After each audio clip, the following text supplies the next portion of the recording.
যে অপরাধ করেছে তার শাস্তি বাংলাদেশের জনগণ তাদেরকে দিয়েছে এবং বাংলাদেশের কোর্ট কাছারি তাদেরকে দিবে। কিন্তু বিএনপি করতে হলে আমরা সেই আওয়ামী লীগের পতঙ্গ অনুসরণ করলে চলবে না।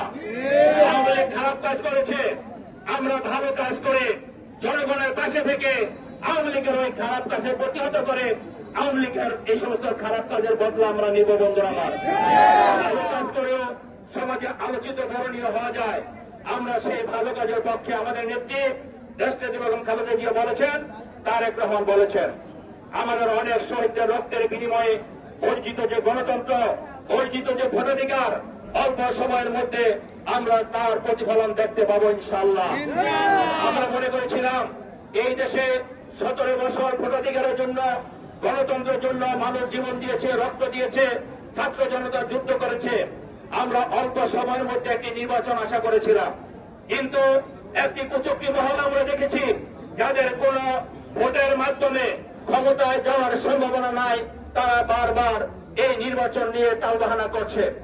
আমাদের 17 বছরের রাজনীতির অভিজ্ঞতা, অনেকে মনে করে যে এই জুলাই আগস্টে এই সফলতা এসেছে, এটা এই আন্দোলন বোধহয় জুলাই আগস্টে সৃষ্টি হয়েছে। বন্ধুরা আমার, আমাদের এখানে যে সমস্ত নেতৃবৃন্দ আছে সকলে জেল খাটেছে, আন্দোলন করেছে। আমরা কিভাবে আন্দোলন করতে হয় সেটা আমরা গত 17 বছর দেখিয়েছি। আমরা জুলাই আগস্টে তারেক রহমানের নেতৃত্বে সফলতা পেয়েছি।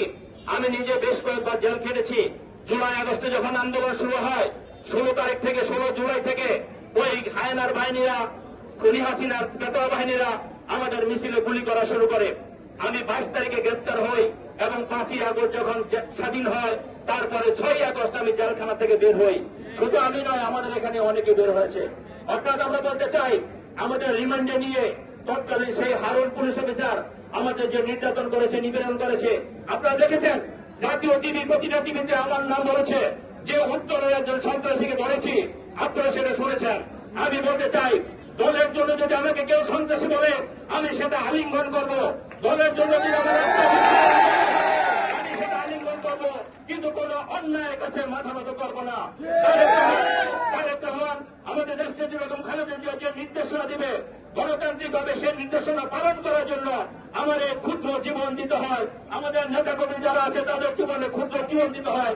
সেই জীবন দিয়ে হলো তারেক রহমান এবং খালেদা জিয়ার নির্দেশনা আমরা পালন করবো। বন্ধুরা আমার, সংস্কার নিয়ে অনেকে কথা বলছেন। এই সংস্কারের প্রস্তাবনা দিয়েছে 13 জুলাই 2023, তখন কিন্তু কেউ সংস্কারের কথা বলেননি। এই সংস্কারে 31 দফা, রাষ্ট্রের এমন কিছু নাই যেখানে 31 দফার ভিতরে নাই।